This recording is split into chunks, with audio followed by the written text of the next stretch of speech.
À quoi servent les boucles d'oreilles de Genos? Ont-elles une utilité? Oui, elles servent à quelque chose, mais pour l'instant c'est un secret. Il y a un autre mal qui guette dans l'ombre. Grâce à toi, de nouvelles idées d'amélioration surgissent dans ma tête. Ce qui compte, c'est que tu sois en vie, Genos. Cette chose est un robot doté d'une intelligence artificielle. Où as-tu trouvé ça, Genos? Je veux voir ton maître la prochaine fois. J'ai toujours voulu te rencontrer, Saitama. Je suis content de voir cette nouvelle facette de toi, Genos. C'est la première fois qu'il ignore tout ce que je dis. S'il n'a pas encore perdu son humanité, c'est grâce à son maître Saitama. Genos, tu n'es pas faible, mais l'ennemi est toujours trop fort. Je suis doté d'un logiciel interne d'oreille absolue. Kuséno est en vie, et il est très certainement en train d'écouter notre conversation. Ok, j'aimerais que vous vous remémoriez tous les moments où le docteur Kuséno apparaît. Un vieux scientifique, très aimable, à la coupe discutable certes, mais rempli de bonnes intentions. Pas vrai? Avec cette nouvelle révélation, comme quoi les boucles d'oreilles de Genos servent probablement de micro, afin de permettre à Kuséno d'écouter ce qui se passe, prenez une minute pour repenser à tout ce que Genos a vécu. Notamment tout ce que son cœur a enregistré sur la lune de Jupiter, à toutes les conversations qui mentionnent God et Blast. Kuséno est au courant de tout, même de la scène du bain. Ah non, là c'est un mi.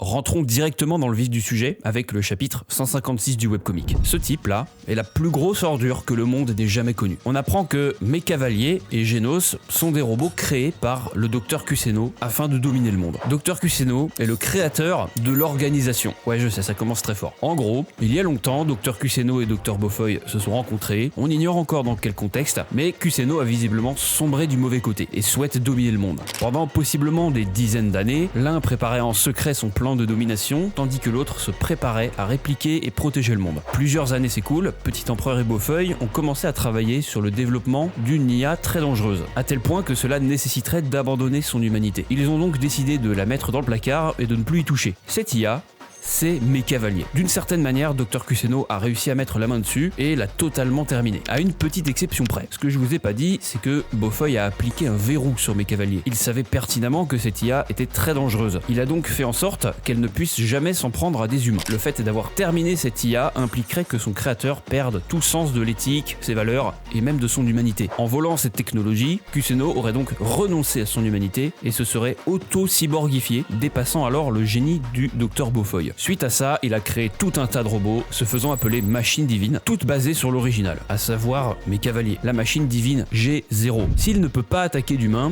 alors autant en créer une armée qui ne possède pas ce fameux verrou. Et ça inclut Genos. Voilà où nous en sommes dans le webcomic. Maintenant, ce que je vous propose, c'est de retourner au tout début de la série et de voir à quel point le Dr Kuséno a planté ses graines absolument partout et manipule tout le monde. Avec toutes ces nouvelles informations, je vous garantis que votre cerveau va exploser, vous n'allez juste pas en revenir. Genos apparaît extrêmement tôt dans la série, épisode 2 ou chapitre 5. On reviendra d'ailleurs sur le génocide, écrit en gros sur son pull.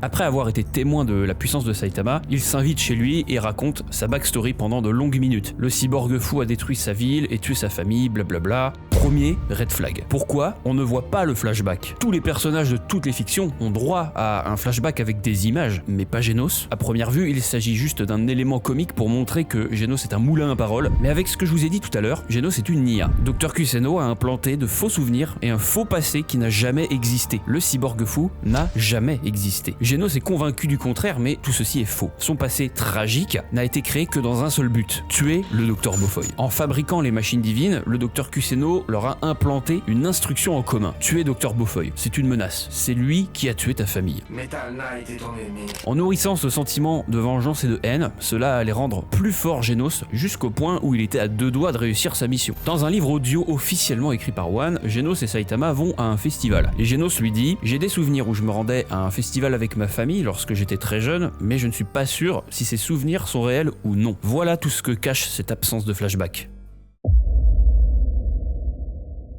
Un peu plus tard, Saitama fait la rencontre de Tête d'Enclume. Ce dernier possède un prototype d'armure capable d'augmenter sa puissance. Et on apprend que cette armure provient de l'organisation. Parmi tout ce que le Dr Kuséno a volé à Beaufeuille, ces armures faisaient partie du lot. Tête d'Enclume porte la première version dédiée à récolter des informations et des données. L'escouade privée chargée de retrouver l'otage porte la seconde version. Puis une troisième et dernière version plus moderne portée par les néo-héros. Regardez l'évolution fulgurante. La V2 est plus compacte et la V3 peut carrément contrôler le système nerveux de l'utilisateur, comme un lavage de cerveau. Et vous savez qui peut laver le cerveau ?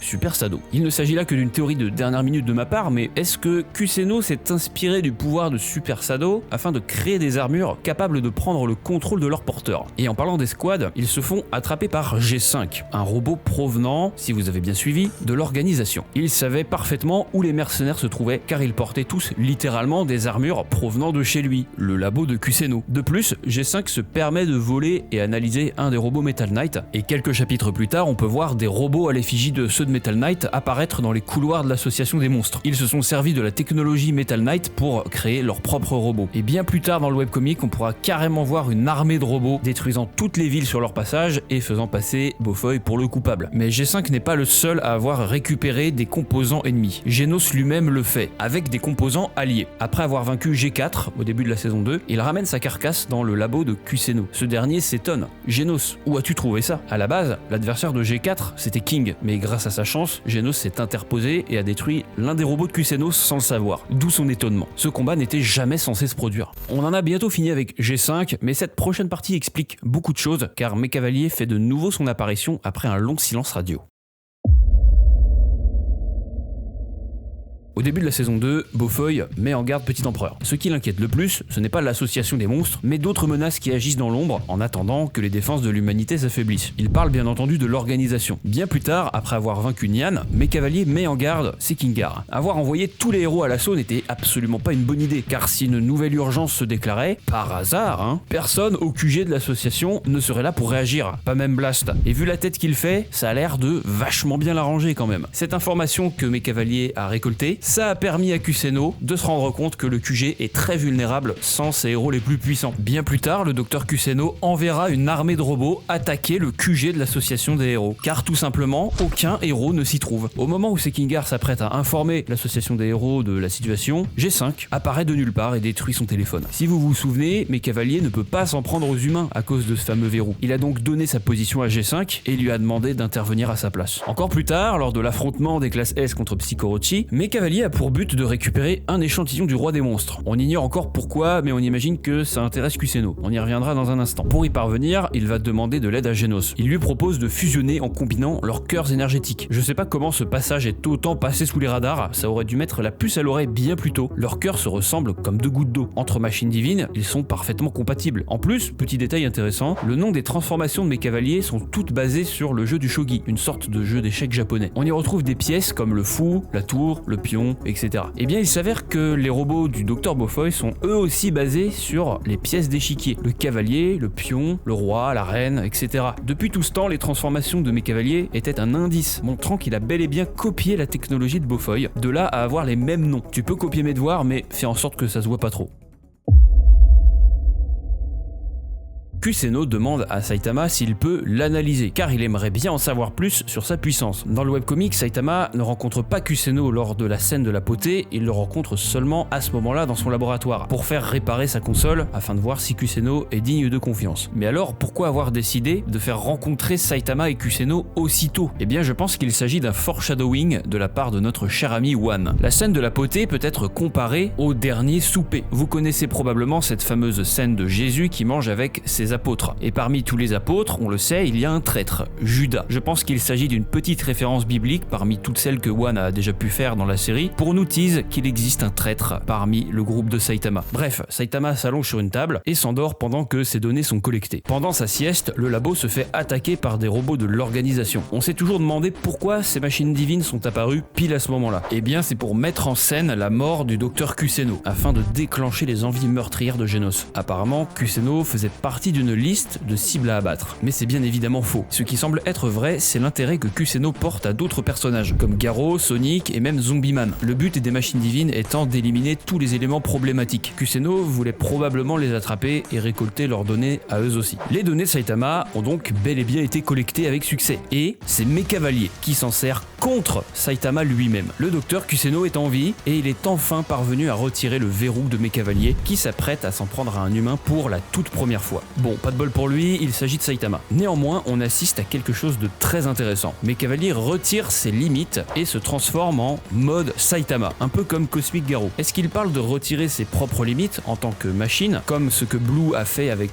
sa propre armure, ou bien du fameux limiteur que Saitama a retiré? Car lorsqu'il se transforme, il peut ressentir quelque chose à l'intérieur de lui. Est-ce que c'est moi? C'est comme si Mecavalier avait cessé d'être une IA et obtenu sa propre conscience. D'ailleurs, Saitama lui dit la même chose quand il lui met une pichenette. Éveille ta propre volonté. C'est un peu flou ce qui s'est passé à ce moment-là. En tout cas, l'apparence de Mecavalier ici me fait penser à God. Le trou dans sa tête me fait penser au cratère sur la lune. Mais tout ce qui concerne God, on y reviendra vers la fin. Quoi qu'il en soit, Kuséno possède maintenant les données de Saitama. Que va-t-il en faire? Les utiliser pour créer un autre robot à l'apparence de Saitama qui servira d'ultime défi pour Genos lorsqu'il retrouvera son créateur? En parlant de créer de nouveaux robots, je vous ai dit que Mecavalier a récupéré un échantillon de la fusion Psycho-Sorochi. Cet échantillon est maintenant à 100% entre les mains de Kuséno. Est-ce que l'on sera amené à voir un cyborg Orochi ou un Cybernian? Pour rappel, il s'est fait capturer. On ne le verra probablement pas dans le webcomic car ces deux monstres n'existent tout simplement pas dans cette continuité. Je veux juste que le GOAT Boros revienne. Il est en train de moisir dans une capsule de régénération de Beaufoy. Encore une théorie de dernière minute, Beaufoy va le transformer en cyborg et appliquer le même verrou qu'à Mecavalier. Comme ça, il ne pourra pas attaquer d'humains. À moins que Kuséno ne mette la main dessus, puisque le labo est détruit, il peut envoyer des robots pour le récupérer. Imaginez juste Boros qui fait équipe avec Genos pour affronter Cyber Orochi et Kuséno. Bon ok, j'abuse un peu. Les probabilités sont quasiment nulles, mais pas de zéro.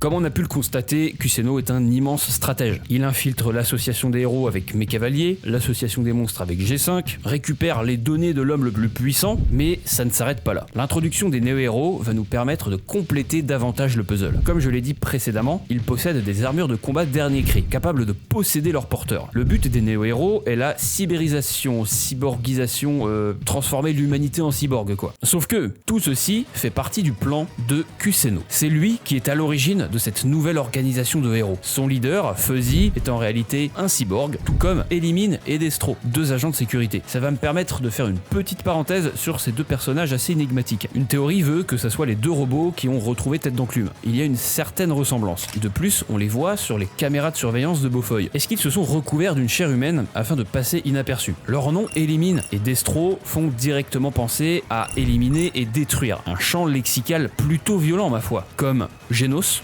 génocide. Est-ce que par hasard, ces trois personnages ne proviendraient pas de la même série de machines divines? On peut toujours aller plus loin. En grec ancien, Hénos signifie un ou une. Et en slovène, Eno signifie aussi un. Genos serait donc la machine divine G série 1. G1. Après tout, on n'a encore jamais vu la série 1, 2 et 3. Pour finir sur les noms, Kuséno veut littéralement dire qui pue en français, qui daube, qui daube. Mais pas dans le sens sentir mauvais, plutôt dans le sens il est louche, quelque chose cloche, ça sent pas bon cette histoire. Revenons à nos moutons. L'association des néo-héros est une façade créée par Kuséno afin de transformer le monde entier en cyborg. Mais ça ne s'arrête toujours pas là. Beaufoy dit que Kuséno a planifié ce jour depuis des lustres et que l'absence de plusieurs héros de classe S fait très certainement partie de son plan. En l'occurrence, Tatsumaki et Flashy Flash. Petite piqûre de rappel, ils sont partis en mission secondaire afin d'éliminer des groupes problématiques. Dans le cas de Tatsumaki, elle est partie à la recherche d'un groupe se faisant appeler les 11, qui a pour leader un certain Otento. Je sais pas encore si ce groupe a été modifié pour que ce soit maintenant les Tsukuyomi. Ça pourrait faire sens. Mais s'il s'agit d'une organisation différente, ça veut dire que Kuséno est derrière tout ça. Il a éloigné Tatsumaki, aka